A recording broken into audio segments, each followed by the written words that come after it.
Nacionpodcast.com te da la bienvenida y te agradece haber elegido este podcast. Buenos días, Madresfera. Dirige y presenta Mónica de la Fuente. ¡Buenos días, Madresfera! ¡Buenos días, Madresfera!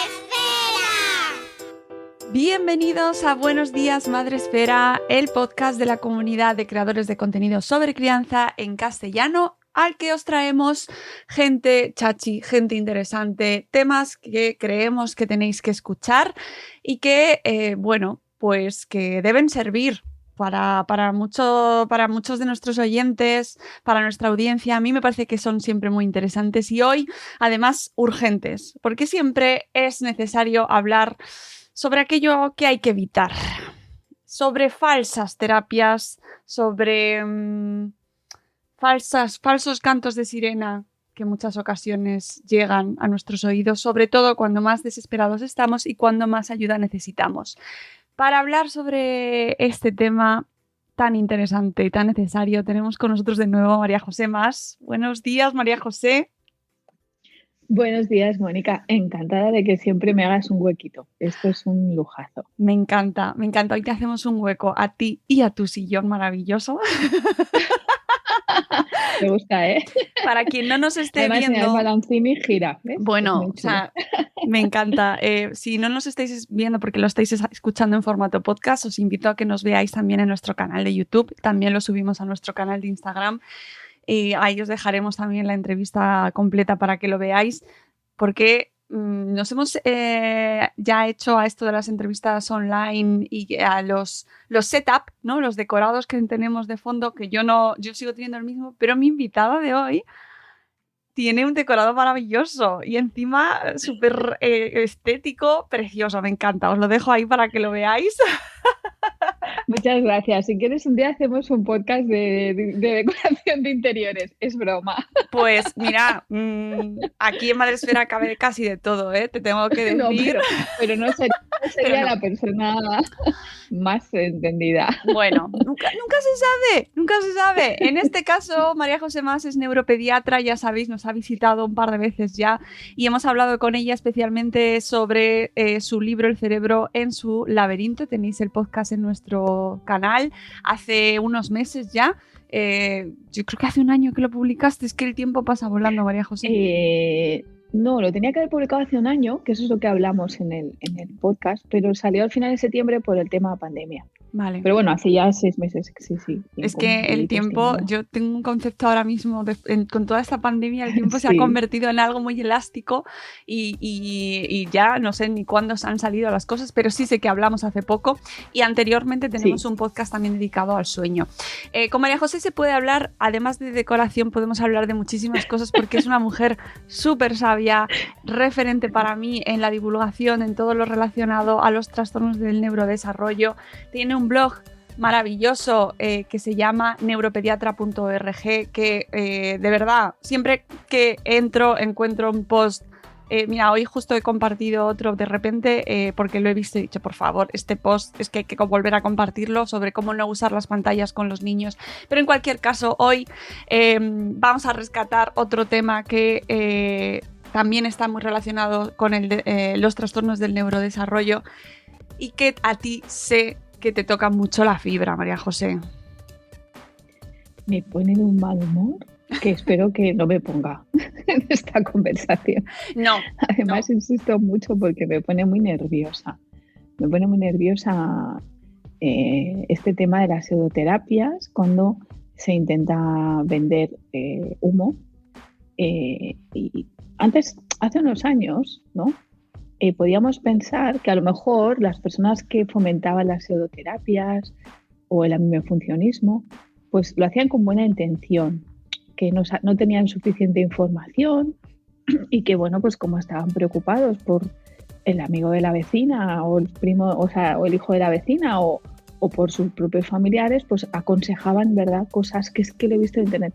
Pero es que hoy en día, ya años después de esto, yo empecé el blog en 2012 y entonces tenía esa comprensión, pero es que estamos en 2021, Capicúa, 2012-2021, han pasado un montón de años, una década casi, y todavía, y la información que hay en internet, no en mi blog, sino en 1000 sitios, solventes, ya no es una excusa de, bueno, es que no estoy bien informado. No, es que no te quieres informar bien. O te quieres aferrar a un clavo ardiendo. Yo nunca he hecho la culpa a las familias, ¿eh? He hecho la culpa a los que venden estas falsedades, que se lucran sin ningún escrúpulo, y estas personas no merecen ya mi respeto. Antes podía pensar que era un poco, ¿no?, ignorancia y bien intencionado, pero ahora no. Ahora esto me parece pues un afán de lucro. O soberbia, que es otra cosa que sería también, ¿eh? Sí. La soberbia es un pecado capital, que lo sepáis. Avisados estáis. Avisados. Te indigna, aparte de por las implicaciones éticas y los resultados que pueda tener en las familias, ¿lo ves mucho? Es decir, ¿es algo que te encuentras con ello a menudo?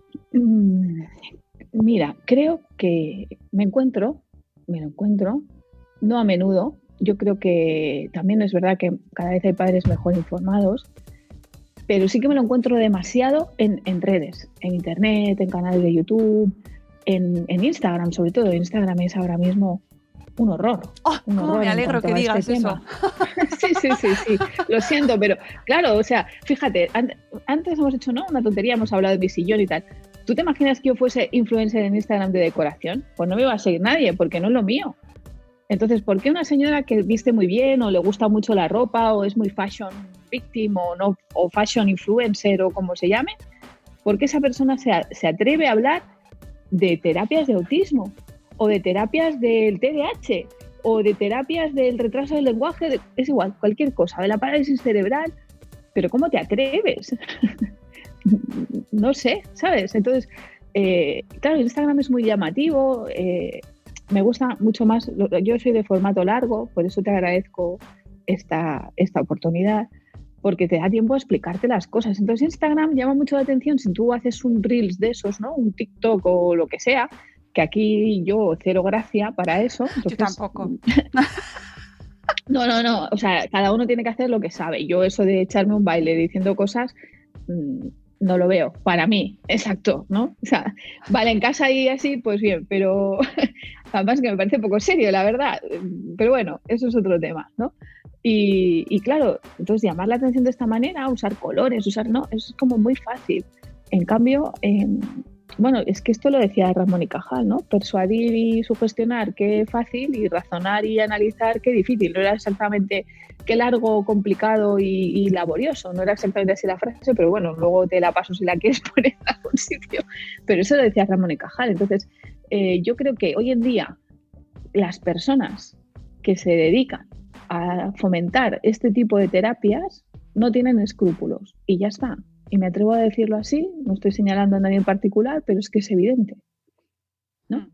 Entonces, quizá sería importante decir que es una terapia o que es un medicamento para que nos demos cuenta de lo que no lo es, ¿no?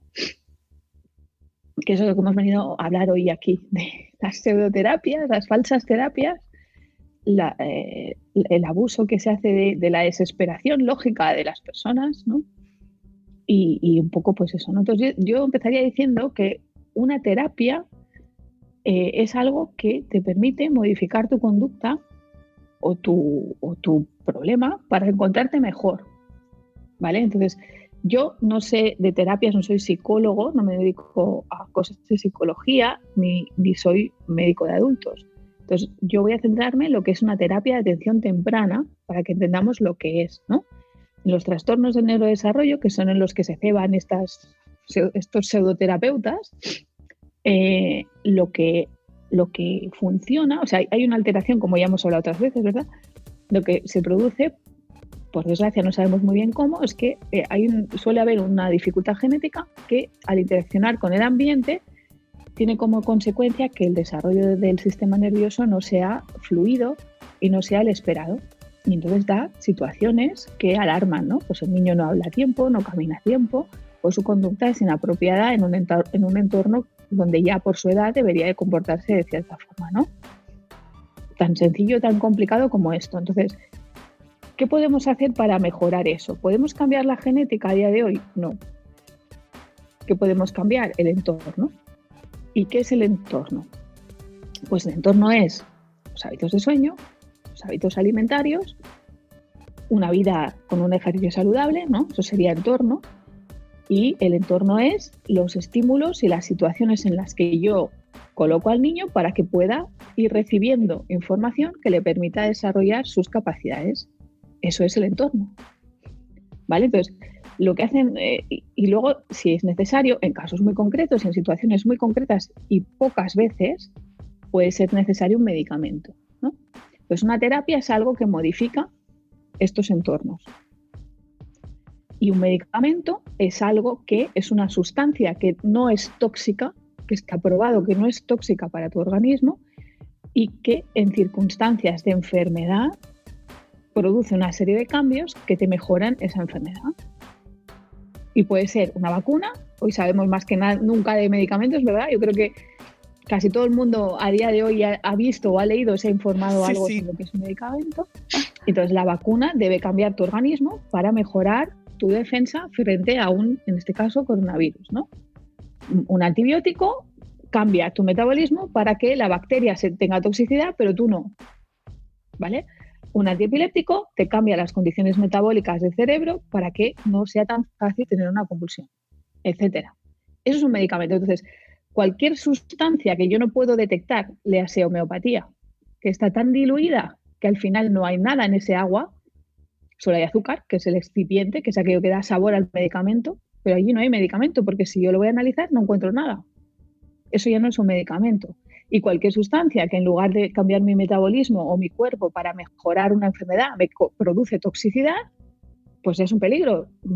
Es que ahí lo tenemos, es que lo estamos viendo cada día en las noticias, lo vigilados que están los medicamentos, ¿no? Vale, entonces quería centrar un poco esto porque a veces... ¿Y qué hacen los psicoterapeutas? Pues como en los medicamentos sí que se meten, venden lejía, el famoso MMS, como si esto fuera un medicamento. Eso es un tóxico. Porque si fuera un medicamento, fijaros lo que ha costado probar una vacuna, en las discusiones que todavía hay, si eso fuera un medicamento estaría regulado, sabríamos las dosis precisas, habría una publicación, estaría controlado por una agencia de fármacos, ¿no? En cambio esto no es así. No encuentras en ningún vademecum, en ningún listado de fármacos el MMS, lo encuentras en tóxicos. Toxicidad por lejía, por hipoclorito sódico, ahí está. Efectivamente. ¿Cómo identificamos a las personas o a aquellos que nos están recomendando una falsa terapia? Vale, eso es muy interesante. Primero, porque, insisto, lo que te están diciendo, te dicen que solamente lo tienen ellos y suelen basarse en emociones, en victimismo, ¿no? Tu pobre niño, que nadie te hace caso, porque fíjate, los médicos no te escuchan, no te hacen caso, no me escuchan a mí que tengo la solución y en cambio no me dejan enseñártela, pero fíjate aquí a mi primo, Pepito, lo bien que le ha ido la terapia que le he hecho yo. Esos son prácticas de sectas. Las sectas hacen lo mismo. O sea, yo te intento vender un producto, como no tengo una base científica ni un respaldo institucional por una agencia farmacológica o por una sociedad científica que diga o por unas publicaciones científicas que digan esta terapia o este medicamento se han demostrado eficaces, van a la mimefuncionismo. Pues a mí me funciona. Es que se ha curado el autismo. Es que fíjate que ya no tiene TDAH. ¿Vale? Eso sería lo primero, que apelan a tu victimismo. Y luego te dicen que los demás, la industria farmacéutica, el médico, lo que quieren es lucrarse y ganar mucho dinero. Pero nunca te ofrecen tu terapia gratis.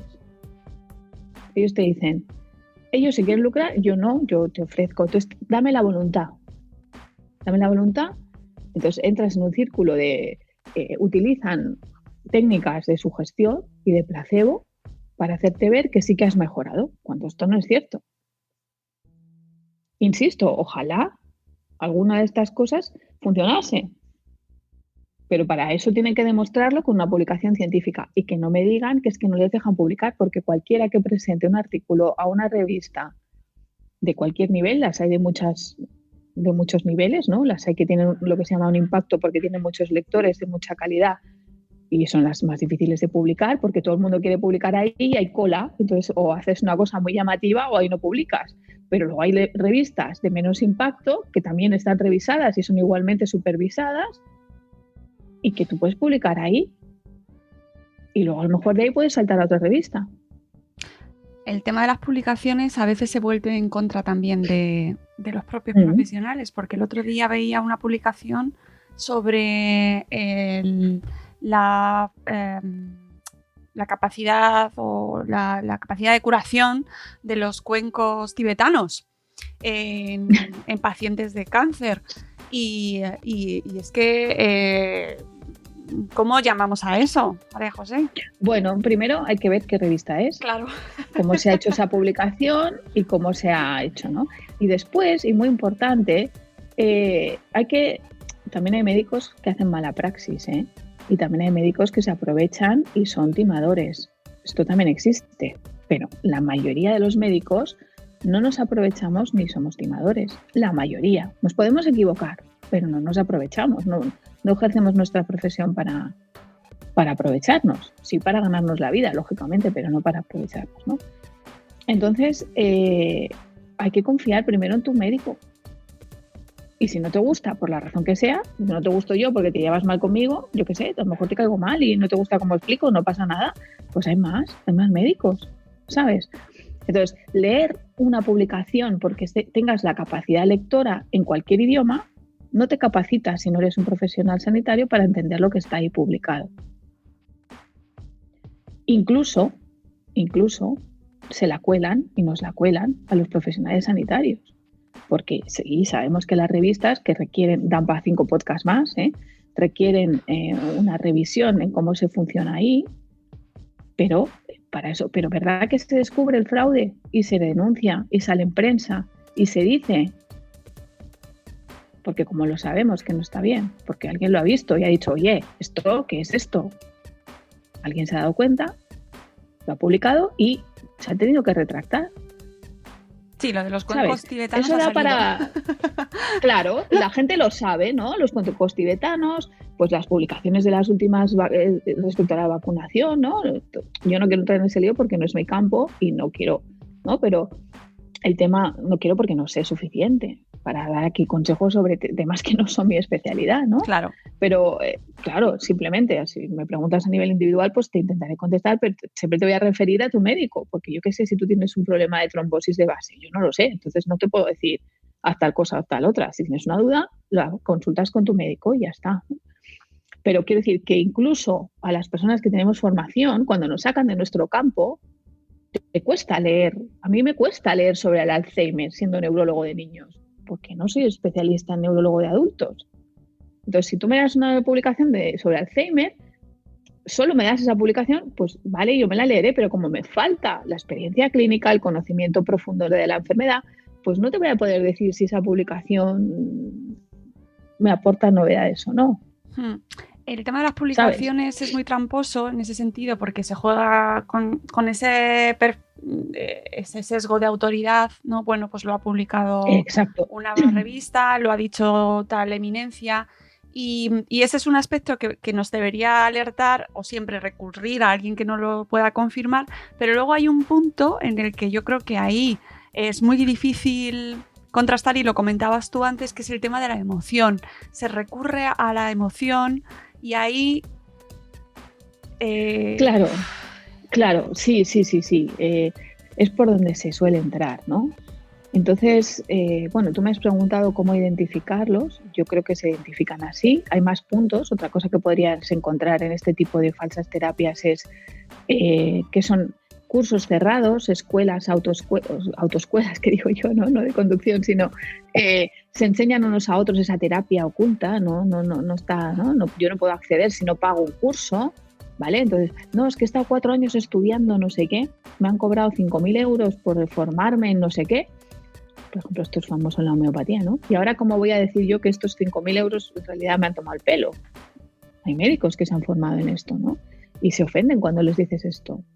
Bueno, pero es que tú la farmacología de tercero de carrera no te la debiste estudiar porque la definición de fármaco salta solamente leyendo lo que es la homeopatía, ¿no? Entonces, la homeopatía utiliza el placebo, que sin querer lo utilizamos todos, ¿no? Y el placebo tiene efectos beneficiosos, pero no porque te gastes 60 euros en pastillitas para no sé qué.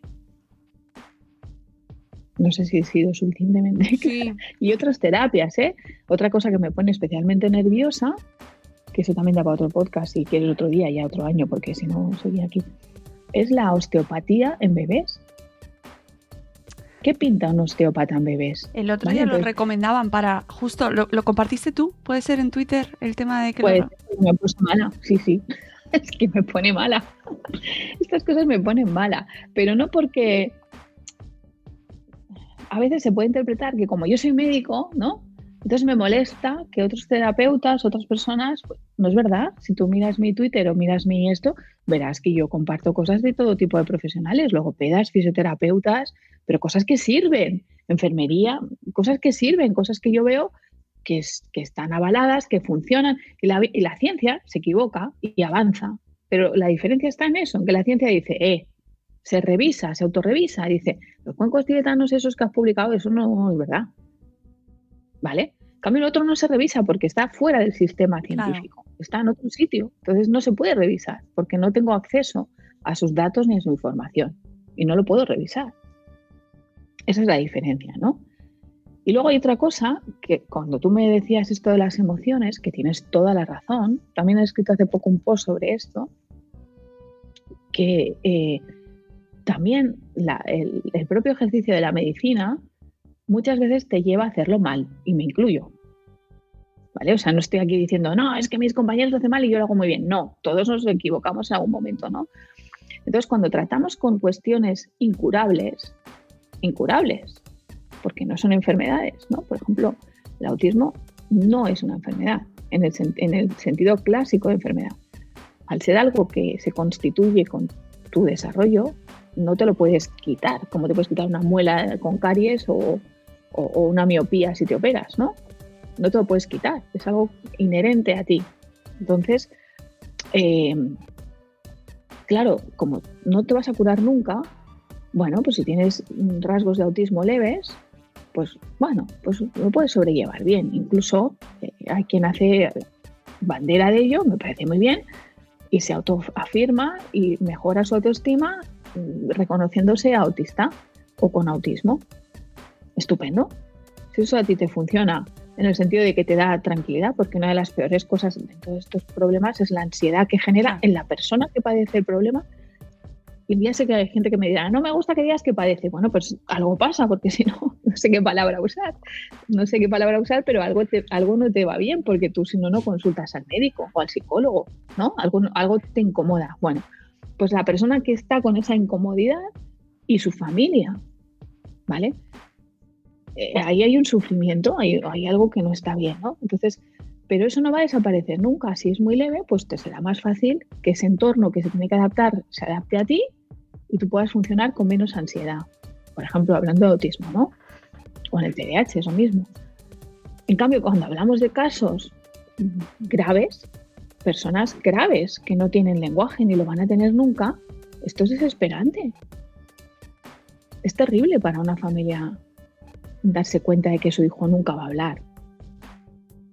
¿Vale? Entonces, claro, pero es algo que constituye la persona. Desgraciadamente, desconocemos por qué ha pasado en la mayoría de casos, incluso aunque sepamos qué gen lo ha producido, no sabemos qué mecanismo lo ha producido exactamente y no lo podemos revertir ni con fármacos ni con nada. A día de hoy hablo, ¿vale?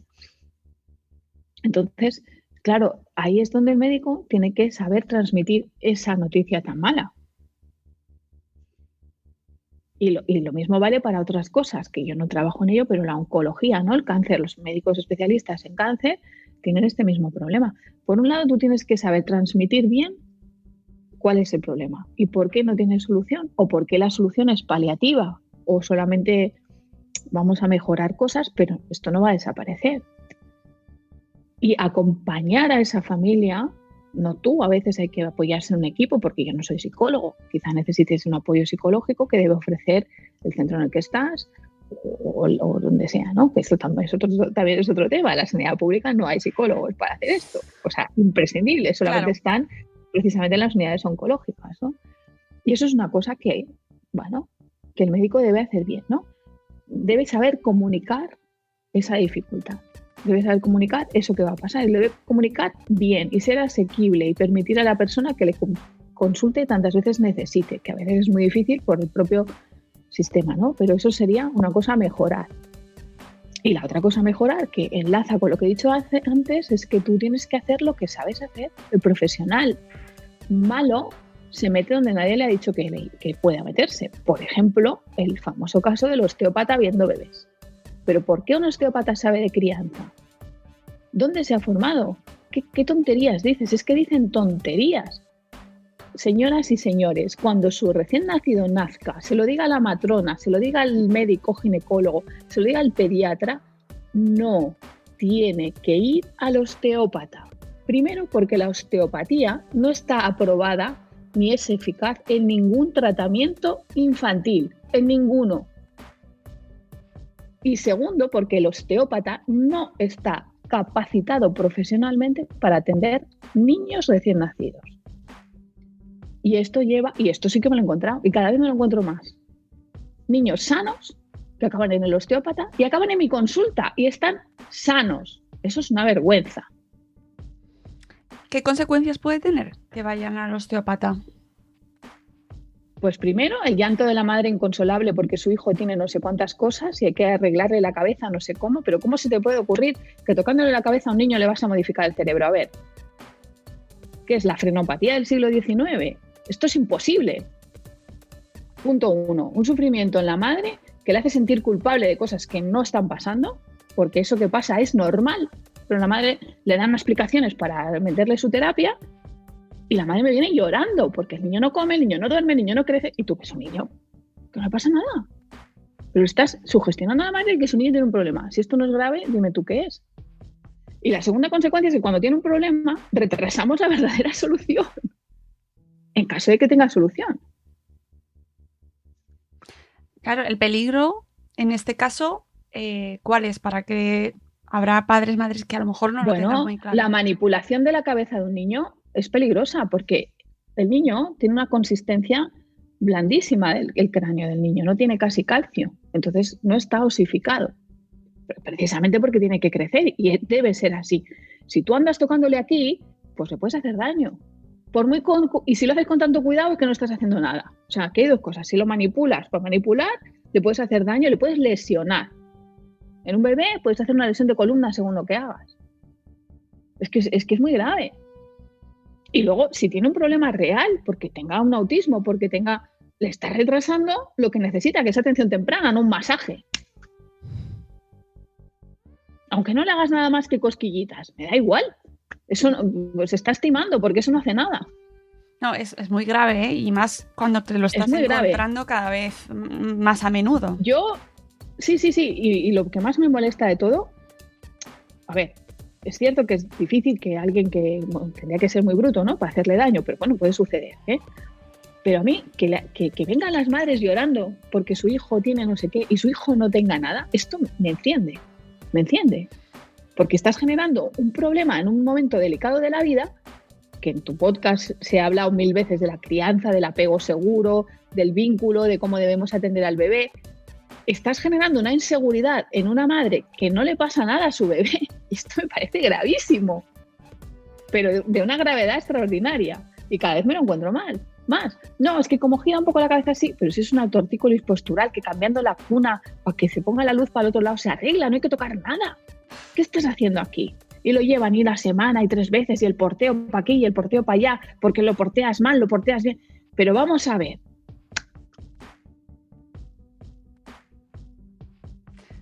Es un temazo. ¿No? Y esto sale mucho en Instagram, ¿eh? Y luego fisioterapeutas también, como médicos, que acaban de...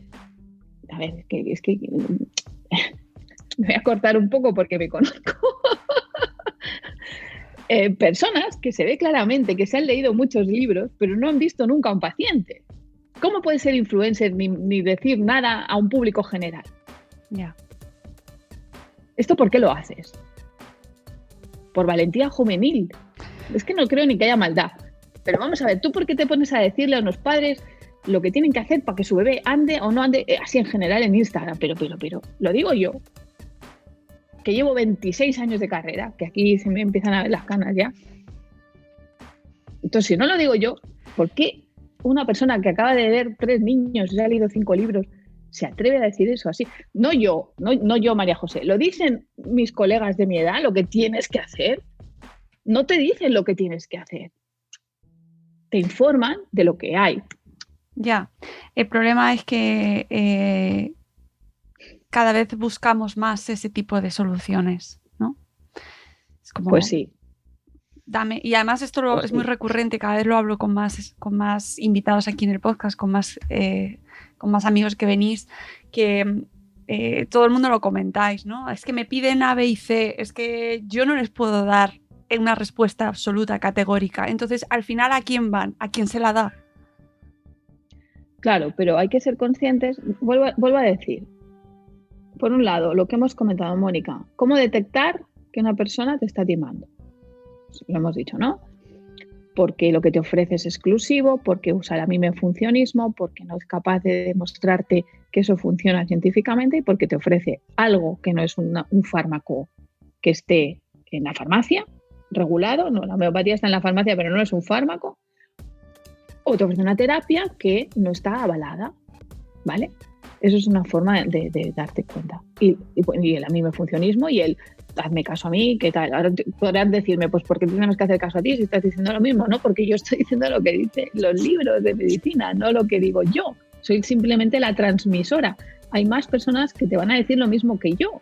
Y no me arrogo yo en, ven a mi curso, hazme. Fíjate que yo es que lo digo poco, con todo lo que lo podría decir. Podría hincharme a vender cursos. Tengo uno en Bitácoras que casi nunca lo publicito, pobres de Bitácoras. Me podría hinchar, pero no es esa la cuestión. No es esa la cuestión. Entonces, eso es un punto. Y el otro punto es el profesional. Si un profesional no está especializado en lo que está especializado, en lo que debería, no te puede ofrecer ese tratamiento. Las personas capacitadas para diagnosticar y tratar se llaman facultativas porque están facultadas y son fundamentalmente los médicos. Los médicos. El médico es el que está facultado para diagnosticar y tratar. Y luego hay otros profesionales sanitarios en las que hay excepciones que incluye la ley que pueden hacer cosas, pero no pueden hacer todo eso. Entonces eso se llama intrusismo. Primero, haz lo que sepas. ¿Verdad que yo he dicho que no sé de Alzheimer? ¿Verdad que yo he dicho que no sé de cáncer, no sé de inmunología, no sé de vacunas? No me he puesto aquí a daros una pontificación sobre... ¿no? Yo no he aprovechado el tirón de las vacunas para ganar seguidores en Twitter o en Instagram. He puesto cosas muy puntuales que me parecían que ya estaban como muy claras y eso sí lo he puesto, pero yo no me he dedicado. ¿Por qué? Porque no soy especialista en esto, siendo médico. ¿Vale? Entonces, haz lo que sabes y lo que sabes, comunícalo bien. Si no sabes, mándalo a uno que sepa. Y si no sabes comunicar bien, haz venir a alguien a que comunique contigo. O manda al psicólogo o manda a lo que sea. Pero no hagas cosas... Es decir, aquí hay una responsabilidad de todo el mundo. De los padres que en su angustia buscan lo que sea, pero yo les aconsejo que frenen un poco y que analicen. No los culpo, jamás. Aquí ellos siempre son las personas diana de un negocio. O sea, no quiero decir ni víctimas porque tampoco es eso, pero no me gusta victimizar a la gente, ¿no? Pero no puede ser esto. Los padres tienen que, en algún momento, alguien les diga, pero tú no ves que esto no es así, que muchas veces es muy difícil, ¿eh? Y por otro lado, el profesional tiene una responsabilidad, claro que sí. En el tema de las familias hay una cosa que me preocupa mucho y es que en ocasiones son utilizadas por los profesionales que están de fondo y utilizan a la familia que se convierte en prescriptora de esos tratamientos, pseudotratamientos, pseudoterapias, y ahí tenemos un problemón porque ya no es que sea el profesional el que está hablando, el profesional, el sinvergüenza que está detrás y que está aprovechándose de esa situación, sino que es la propia familia la que se lo ha creído o la que por X circunstancias es la que lo está promocionando. Y claro, ahí es tan difícil rebatirles a ellos desde su experiencia personal, ¿sabes? ¡Uf! Claro, claro, pero sí, pues es que esa es la técnica que utilizan ellos, efectivamente, es muy difícil rebatir, pero por eso me gustaba hablar contigo para alertar antes de que eso pase, ¿no? Si es posible que más gente entienda lo que intento transmitir, quizá cuando pase esto, aunque estén emocionalmente implicados, claro, lo afronten de otra manera. A lo mejor digan, mira, voy a probar sabiendo que no funciona. Eso también me lo he encontrado, ¿eh? Gente que me viene y me dice, doctora, yo ya sé que la terapia visual para el TDAH no sirve para nada, pero yo lo he ido a intentar y por si acaso. Pues bueno, si tú... Ahí ya no hay exactamente un timo, ahí hay una esperanza, me gusta. Bueno, sí que lo hay, porque yo pienso que eso no es el profesional ahí es culpable. Pero bueno, pues oye, ya me parece un avance. Ya me parece un avance que alguien diga, ya sé que no funciona, pero hasta que no lo vea por mí mismo no me lo creo. Bueno, pues venga, ya hemos avanzado un poquito más. Ya no es, no, hay que hacer terapia visual en los niños con TDAH. Por no centrarme solo en el autismo, sino que hay muchas cosas que no funcionan y se hacen, ¿no? No, la dislexia con filtros de colores. Pero si desde el año 64 hay una publicación en el Pediatrics, que es la revista oficial de la Academia de Pediatría Americana, que dice que eso no vale para nada. Pero es que lo dice así, no vale para nada. Ni la terapia de colores, ni el método Tomatis, ni la audición, corrección, no sé qué. Todo eso no vale para nada.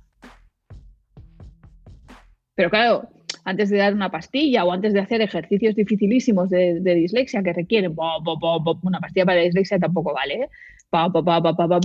Pues oye, si voy allí, hago unos jueguecitos con unas luces de colores y me ponen unos casquitos y una música, oye, pues mira, más fácil, yo ya no tengo que hacer nada.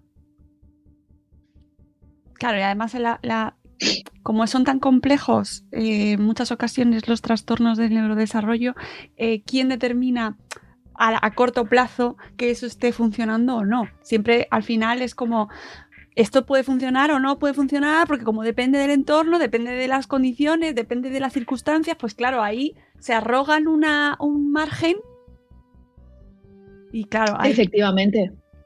Claro, pero fíjate que es que como los trastornos del neurodesarrollo, porque si no son otra cosa, solo mejoran, por poco que sea, con el tiempo, un trastorno del neurodesarrollo solo puede mejorar si lo atiendes adecuadamente. Si no, pues aparecen ansiedades y aparecen problemas emocionales añadidos que empeoran, ¿no? Pero un trastorno de neurodesarrollo atendido desde el principio solo puede mejorar. A lo mejor muy poquito, pero solo puede mejorar. Entonces, eso es el punto 1 en el que se basa, ¿no? Es que mira cómo ha mejorado, ¿no? Y el punto 2 es que incluso en parálisis cerebral está demostrado que si yo te digo esto va a mejorar, ¿en qué me baso en la respuesta? En la respuesta de la familia. ¿Lo encuentras mejor? Sí, pues ha mejorado. Entonces ahí no hay ningún dato objetivo, ¿no? No, es que ya mueve mejor el brazo.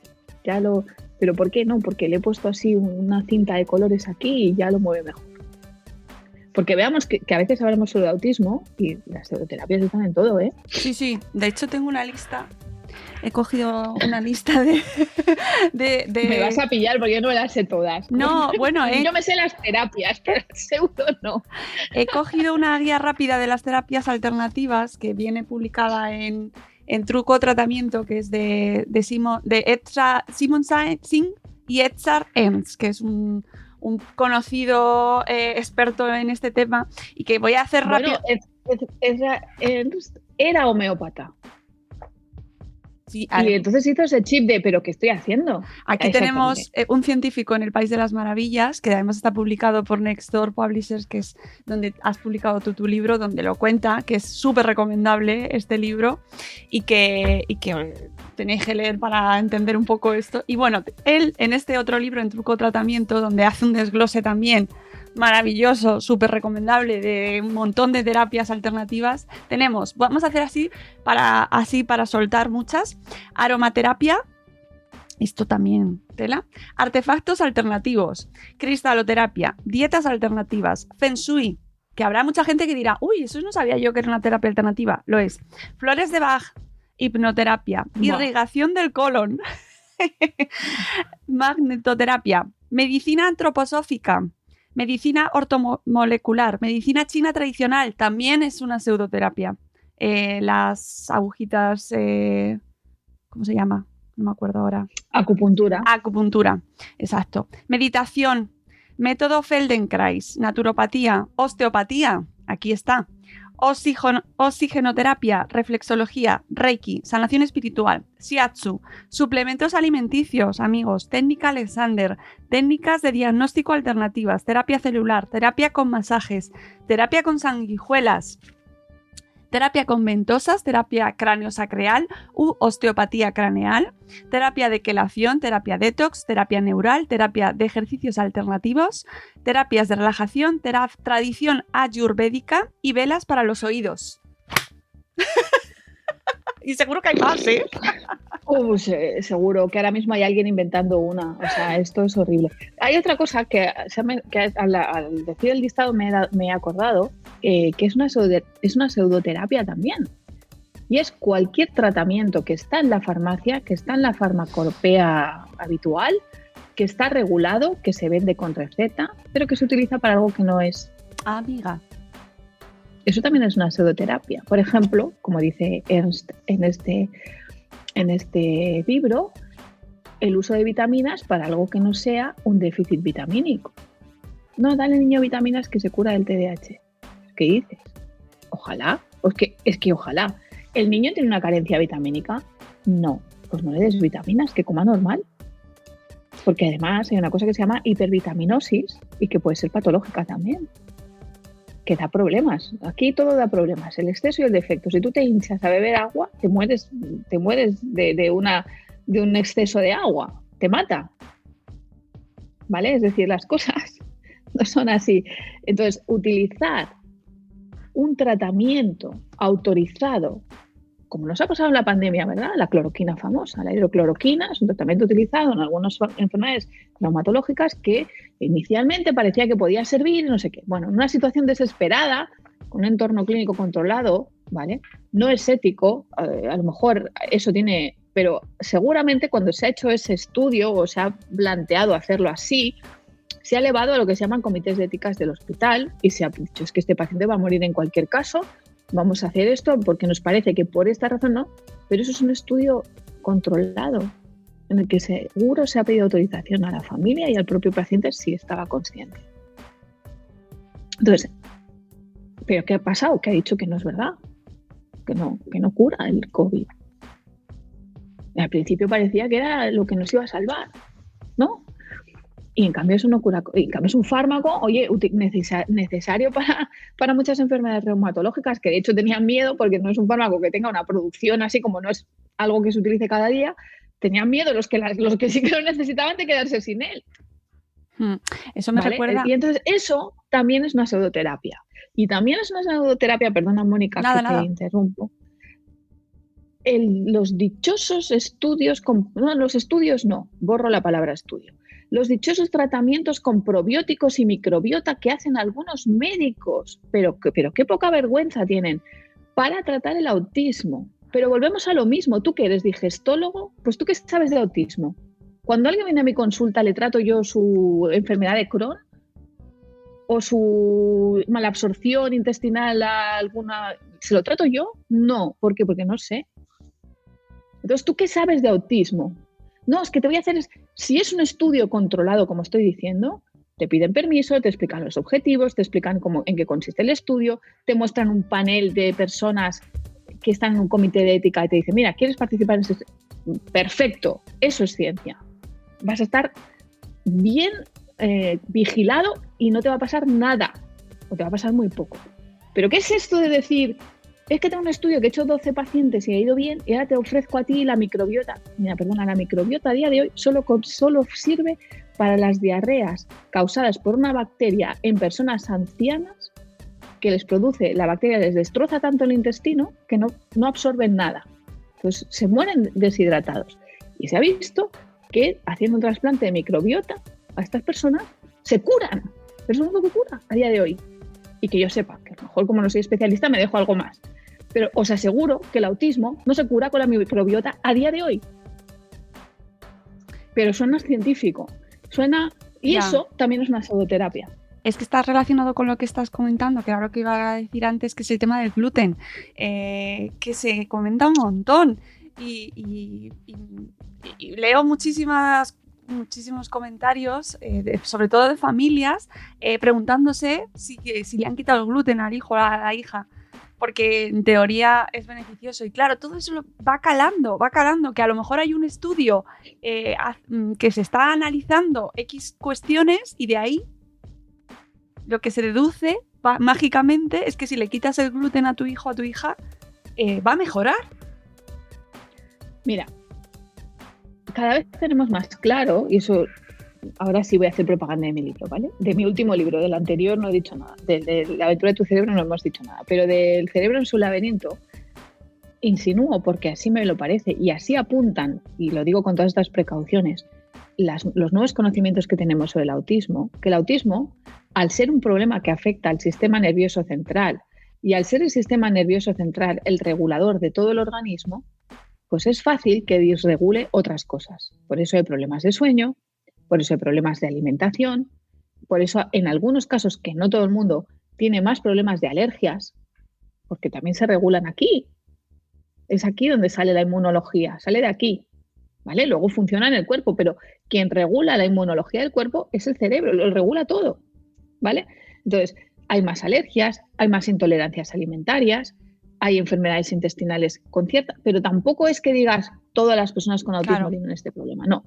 Entonces, cada vez se ve más que el autismo, al ser un problema neurológico, afecta a todo el organismo, ¿vale? La percepción, afecta a todo, porque al final, ¿no? Entonces, es verdad que en algunos casos muy concretos de personas con autismo en los que se ha encontrado un déficit nutricional, porque luego no quieren comer a veces por otras razones sensoriales, ¿no? Aparentemente es por eso, tampoco lo sabemos con certeza, pero aparentemente muchos niños con autismo rechazan ciertas texturas, no las quieren comer, entonces no comen alimentos, no hay variedad en su dieta, solo comen hidratos de carbono. Pues claro, esto da déficit de hierro, déficit vitamínico, entonces ahí sí que hay que suplementar en el caso de que no. Déficit proteico, ¿no? Porque el niño está creciendo. Y en algunos casos también hay unas intolerancias al gluten, porque si el niño no tiene lenguaje, le duele la tripa porque tiene una celiaquía o una intolerancia, ¿no? Que no llega a ser celiaquía, pero no se encuentra bien cuando digiere el gluten, está molesto y se encuentra irritable y peor, se lo quitas y mejora. Pero eso no se debe hacer a todo el mundo, porque el gluten es necesario. Y más en un trastorno en el que, como estoy diciendo, a veces es muy difícil una alimentación correcta. Si encima yo la restringo más, ya la hemos fastidiado del todo. Porque es cuando hacemos esto, suelen ser niños graves que ya tienen problemas de alimentación. ¿Vale? Entonces, ¿qué notas? Sí, bueno, a lo mejor se encuentra mejor porque tal. Pero es que luego, además, quitar el gluten o quitar la lactosa es otra cosa. Si cualquiera de nosotros deja de tomar lactosa, se vuelve intolerante a la lactosa. Si dejas de tomar leche, aunque tú no seas intolerante a la lactosa, como tu organismo no necesita digerirla, deja de producir las enzimas que la digieren en el estómago y te haces intolerante a la lactosa. Eso es lo que se llama epigenética. Cambio la expresión genética en el entorno, ¿vale? ¿Ves? Ahí es un ejemplo que entendemos muy bien. Entonces, tú no le puedes quitar la leche a un niño o las proteínas de la leche de vaca porque sí, porque la lactosa, le quito la lactosa, le quito la glucosa, le quito la caseína, La caseína es una proteína necesaria para el crecimiento. El gluten es un aglutinante, como su propia palabra indica, y se utiliza en muchos alimentos para que puedan digerirse mejor. Entonces, si eres intolerante, no lo comas. Pero te tiene que decir alguien. Y a la larga, hacer estas restricciones puede causar a los 40 años una diabetes, por ejemplo. Fíjate. Nada de lo que hacemos es banal. Pues eso se comenta mucho. Y en Instagram especialmente circula mucho. Igual que el tema de la aromaterapia también, que a ver, yo imagino que habrá gente, y tú lo escucharás mucho, ¿no? Y lo comentabas antes. Bueno, es que voy a probar esto porque mal no hará. Efectivamente, ahí vale, ¿no? Pero no depositar... Oye, pues claro, si te gusta que tu casa huela a sándalo y a naranja del Caribe, pues bien. Bueno, de Valencia, porque es del Caribe. Si te gusta que huela bien, pues oye, siempre es agradable entrar en un ambiente en donde tú el aroma te encuentras bien. Pero eso, añadirle la terapia detrás, eso es una falsedad. Serían cambios para el bienestar. Pues mira, me gusta que huela así, y yo qué sé, y a mí ese olor pues me gusta y a lo mejor me tranquiliza porque me recuerda pues a mi abuela. Pues bien, pues huélelo, pero no digas que eso es una terapia. Sí, hay un documental en Netflix que lo vi hace mucho tiempo, precisamente sobre los aceites esenciales y hablaban, era una familia la niña, no recuerdo muy bien exactamente qué le pasaba, pero sí que usaban el aceite esencial y se movían en un terreno muy gris, ¿no? Como que sí que afirmaban como que a ella les sentaba fenomenal. Yo creo que tenía autismo y sí que terminabas el documental y decía, no lo afirmaba categóricamente, pero daba una sensación. Bueno, pero es que vuelvo a eso. Eso primero es inocuo, porque a menos que sea un aceite con algo venenoso, eso es inocuo, o sea, ¿no? Y oye, que te toquen y te hagan una caricia y unos abrazos a ciertas edades siempre es bueno, o sea, bien, no. Pero de ahí a decir que eso es una terapia. Claro, es que el problema es añadir la palabra terapia, claro. ¿Sabes? ¿Qué pasa con la palabra terapia? Pasan dos cosas. Una, que entonces vuelves científico cualquier cosa es terapia. Musicoterapia, aromaterapia, perroterapia. Y me dirás, uy, pero si con los perros va muy bien. No, porque hay personas que con los perros se tranquilizan mucho, entonces puedes trabajar con ellos mientras están con el perro, pero el perro no hace nada. El perro no es terapeuta. El perro proporciona el ambiente, el entorno, pues como pueda ser o sea, ¿me entiendes? Sí. Tú puedes crear un entorno agradable para esa persona que se siente cómoda, relajada, que puede ser que sea un animal. Hay niños con autismo que con un perro se encuentran fenomenal, pero haz algo mientras está bien, no solo déjalo ahí con el perro. Entonces no estás haciendo ninguna terapia. Mientras está bien, pues aprovechas y haces una sesión de logopedia, de fisioterapia, de lo que sea que se indique. Entonces, la terapia no es el perro, es el logopeda o el psicólogo. Antes que mencionabas el tema de la epigenética, sobre ese tema me parece muy interesante, ahora cada vez se está publicando más. ¿Te estás encontrando,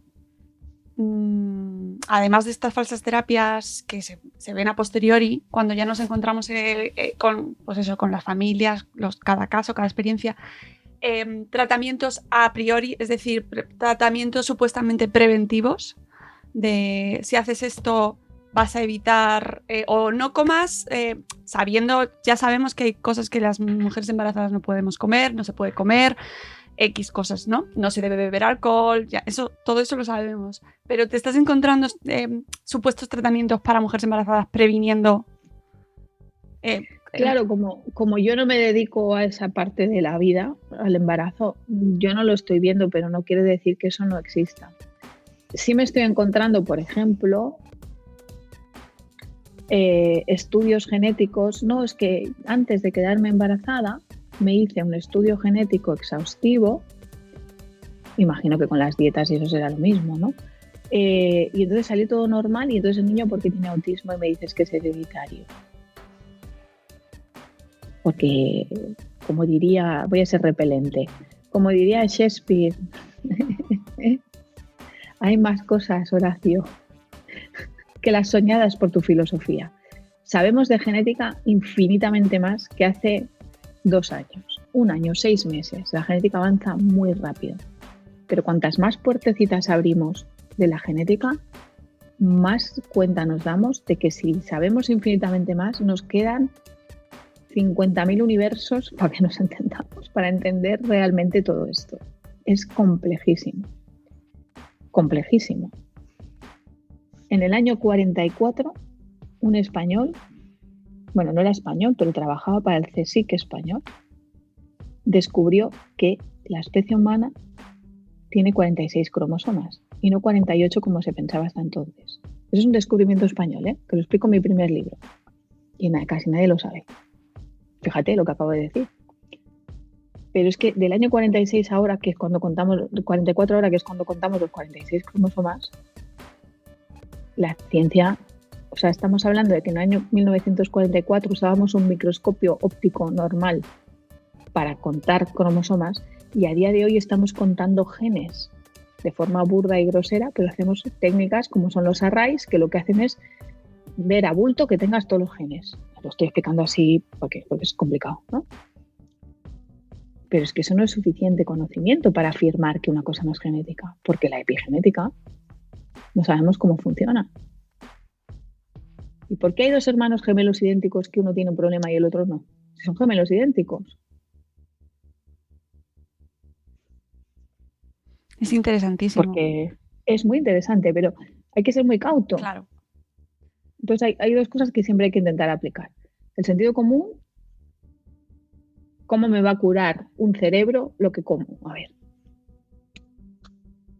¿Cómo me va a curar el cerebro un masaje en el brazo o en la espalda?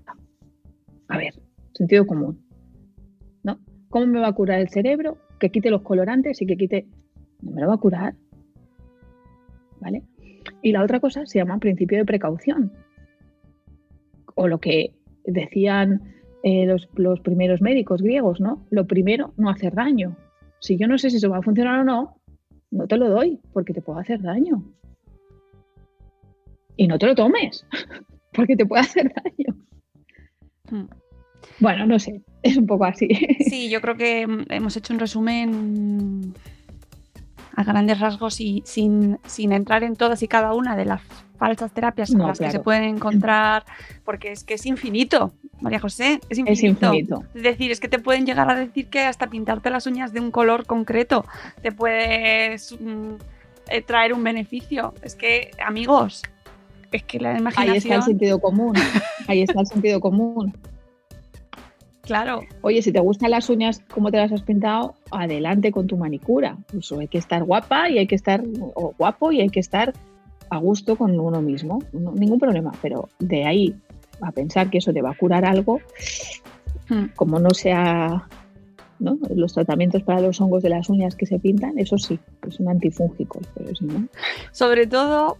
Yo creo que vamos a recomendar la lectura de tu libro El cerebro en su laberinto, porque me parece que al final intentamos buscar conceptos muy simples y eso es una realidad muy compleja. Y una vez queda eso un poquito más patente, que esto es muy complejo, que no depende solo de un solo factor, ni de una sola cuestión, ni de solo de la genética, o de dónde vivas, o del aire que respires, o del agua que bebas, o de si has comido esto o lo otro en el embarazo, ¿no?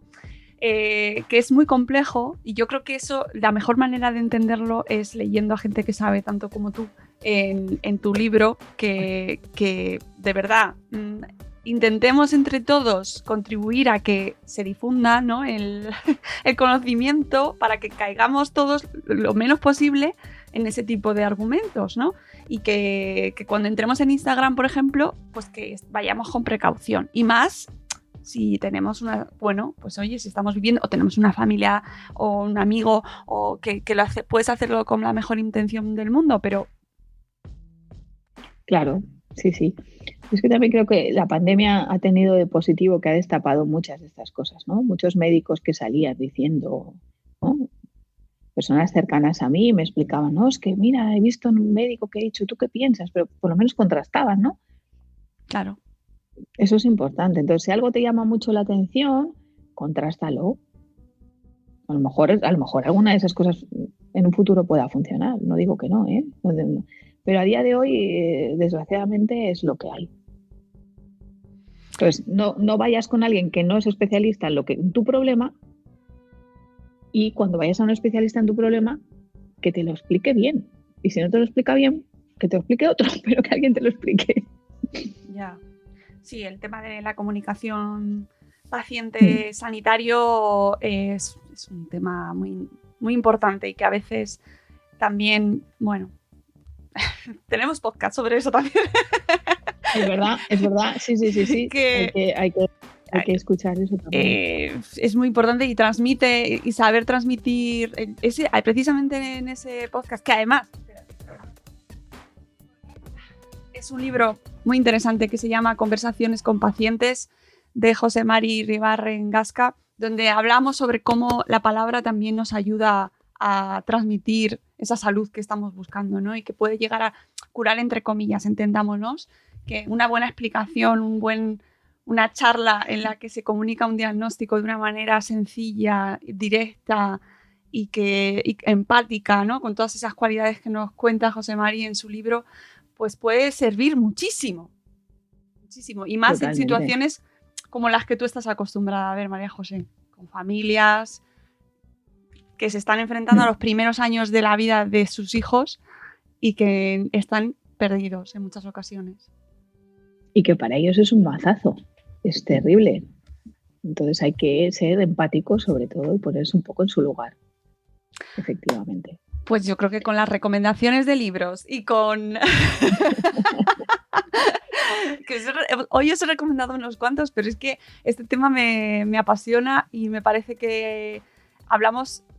Todo lo que hablemos será poco para lo que hace falta, porque parece que seguimos repitiéndonos mucho y no es verdad. Necesitamos contarlo y que se escuche mucho. Y no llevéis a los bebés, a los recién nacidos, a los osteópatas. Lo siento, pero hay que decirlo así de claro. Así de claro. No. Muchísimas gracias, María José Mas, neuropediatra. Podéis seguirla en su blog, neuropediatra.org. En sus libros podéis leerla en El cerebro en su laberinto y en La aventura de tu cerebro, publicados ambos por Nextdoor. Y que siempre es un placer hablar contigo, María José. Lo mismo digo, Mónica, la verdad es que te agradezco mucho este espacio, que ofrecéis información de calidad y os ocupáis de todos los podcasts vuestros que ponéis. No los escucho todos porque no tengo tiempo, pero muchos de los que escucho me parece que es una labor muy buena y os felicito también por eso y gracias por acogerme. Muchas gracias a ti y a tu maravilloso sillón que me encanta. Es comodísimo. ¡Ay, qué envidia me está dando, por favor! Amigos, que nosotros nos luego vamos. Te lo paso, luego te paso. Luego me lo pasas. Nos vamos, volveremos en un nuevo episodio de Buenos Días Madresfera. Cuidaos mucho y hasta luego, Mariano. Adiós.